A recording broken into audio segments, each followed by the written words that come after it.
Hi students, विकास सागर classes में आप लोगों का स्वागत है। आज मैं 9th के मैथ बुक एनसीईआरटी शुरू करने जा रहा हूं, जिसमें आज आप लोगों को एक्सरसाइज 1.1 के क्वेश्चन बताएंगे। क्या शून्य एक परिमेय संख्या है? क्या इसे आप P बटा Q के रूप में लिख सकते हैं, जहां P और Q पूर्णांक है और Q equal to does not zero है? तो हाँ, शून्य एक परिमेय संख्या।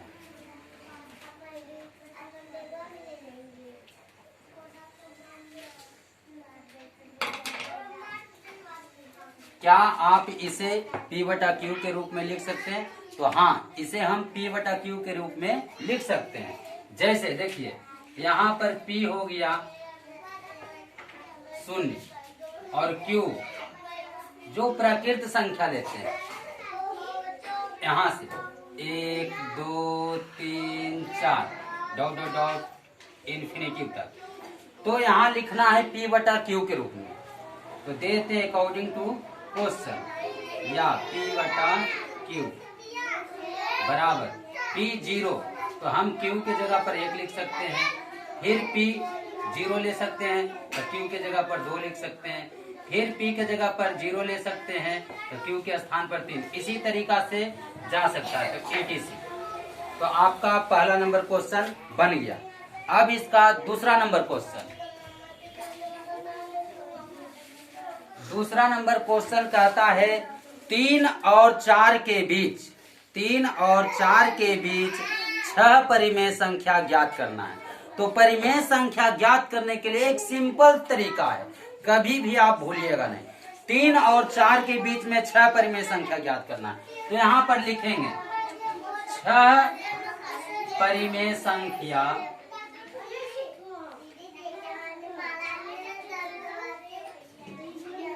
ज्ञात करना। तो जितना परिमेय संख्या निकालने के कहेगा, दो संख्याओं के बीच जितना भी परिमेय संख्या निकालने के लिए कहेगा, उसमें 1 जोड़ देंगे। जैसे 6 परिमेय संख्या ज्ञात करना, तो 6 में 1 जोड़ देंगे, तो 6 1 कितना हो गया 7। अब यहाँ पर हमको 3 और 4 के बीच में, 3 और 4 के बीच, तो दोनों संख्या को लिख दीजिए अकॉर्डिंग टू क्वेश्चन के अनुसार। 3 और 4 के बीच में लिखना है, तो यहाँ पर आ गया 7। तो दोनों संख्याओं में गुना कर देना है 7 बटा 7 से, गुने 7 बटा 7। तो यहाँ पर देखिए, इसके नीचे कुछ नहीं थे 1, इसके नीचे कुछ नहीं थे 1, गुना कर दीजिए। 3 सते 21, अब बटा 7 हो गया। 4 सते 28 बटा 7 हो गया। अब इतना करने के बाद 21 और 28 के बीच में जितने भी संख्याएं आ रहे हैं लिख लीजिए। आपको 6 परिमेय संख्या का, तो यहाँ पर हो गया 22 बटा 7, 23 बटा 7, 24 बटा 7, 25 बटा 7, 26 बटा 7, 1 2 3 4 5 एंड 26 बटा 7। आपका दूसरा नंबर भी बन गया। आपका दूसरा नंबर भी क्वेश्चन बन गया। अब तीसरा नंबर क्वेश्चन है, आपको 3 बटा 5 और 4 बटा 5 के बीच 5 परिमेय संख्या ज्ञात करना। तो तीसरा नंबर क्वेश्चन देखिए, अब इसको मिटाते हैं।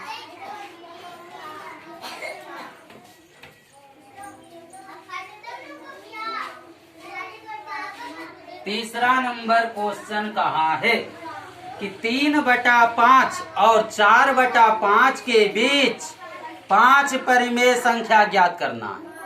तो यहाँ पर 5 परिमेय संख्या ज्ञात करना, तो लिखना है 5 परिमेय संख्या ज्ञात करना। 5 परिमेय संख्या ज्ञात करना। तो 5 परिमेय संख्या कहा, तो इसमें हम 5 में 1 जोड़ देंगे, 5 1 6 हो गया। और लिखना है 3 बटा 5, 3 बटा 5 अकॉर्डिंग टू क्वेश्चन, 3 बटा 5 और 4 बटा 5 के बीच लिखना है। तो यहाँ पर जो 6 आया है जोड़कर, उसको गुना कर देंगे 6 बटा 6। इसमें भी बटा 6/6। अब देखिए यहाँ पर आगे 3 छक 18, 5 छक 30 और इधर हो गया 4 छक 24 और 5 छक 30। एलसीएम सेम हो गया, एलसीएम सेम। तो अब देखिए इसको एलसीएम जब सेम हो गया तो 18 और 24 के बीच में जितने भी संख्या परिमेय संख्या का है लिखने के लिए उतना हम लिख देंगे। यहाँ का है 5 गो परिमेय संख्या लिखेंगे तो 5 गो ही लिखेंगे। तो 18 के बाद हो जाएगा 19/30, फिर हो गया 20/30, फिर हो गया 21/30, फिर हो गया 22/30। 5 गो है 1 2 3 4 एंड 23/30। आपका एक्सरसाइज 1.1 का जो क्वेश्चन था 3 क्वेश्चन वो सोल्व हो गया। अब आपको चौथा नंबर क्वेश्चन बताएंगे।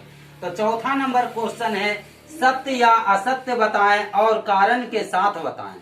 तो चौथा नंबर क्वेश्चन देखिए, अब इसको मिटा सकते हैं, चाहते हैं तो स्क्रीनशॉट ले सकते हैं मोबाइल से। अब देखिए 4 नंबर क्वेश्चन बोला नीचे दिए गए कथन सत्य है या असत्य, कारण के साथ अपने उत्तर दीजिए। 1 नंबर में है प्रत्येक प्राकृत संख्या एक पूर्ण संख्या होती है। प्रत्येक प्राकृत संख्या एक पूर्ण संख्या होती है। तो पहले जानिए कि प्राकृत संख्या किसको कहते हैं। तो गणना की संख्या को प्राकृत संख्या कहते हैं, गणना की संख्या को प्राकृत संख्या कहते हैं। जैसे 1 2 3 4 डॉट डॉट डॉट इन्फिनिटी अनंत तक। और पूछा कि एक पूर्ण संख्या होती है तो पूर्ण संख्या किसको कहते हैं। तो पूर्ण संख्या कहते हैं जब गणना की संख्या में 0 को शामिल किया जाता है तब वह सभी संख्याएं संग्रह पूर्ण संख्या कहलाती है। तो देखिए ये सत्य हो गया, 1 नंबर सत्य, क्योंकि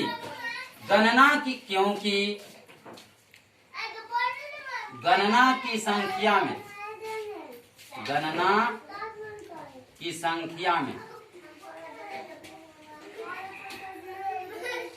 पूर्ण संख्या शामिल होती है, पूर्ण संख्या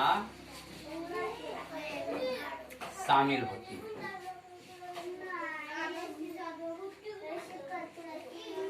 दूसरा नंबर बोला प्रत्येक पूर्णांक एक पूर्ण संख्या होती है।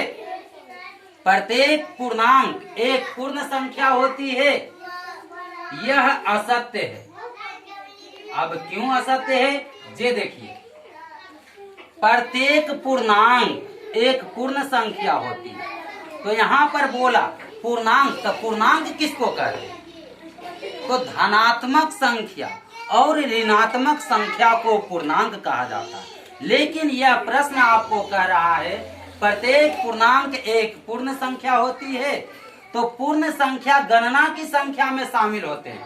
तो प्रत्येक धनात्मक और ऋणात्मक संख्या पूर्ण संख्या होती है नहीं, यह असत्य हो गया।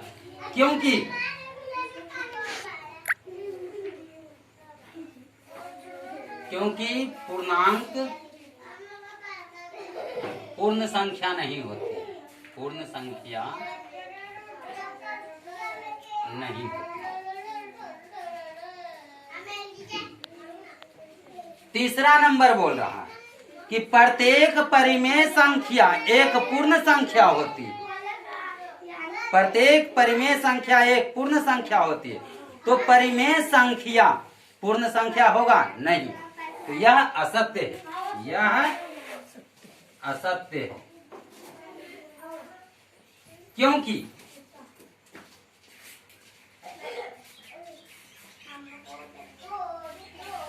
पूर्ण संख्या परिमेय संख्या में शामिल नहीं होती।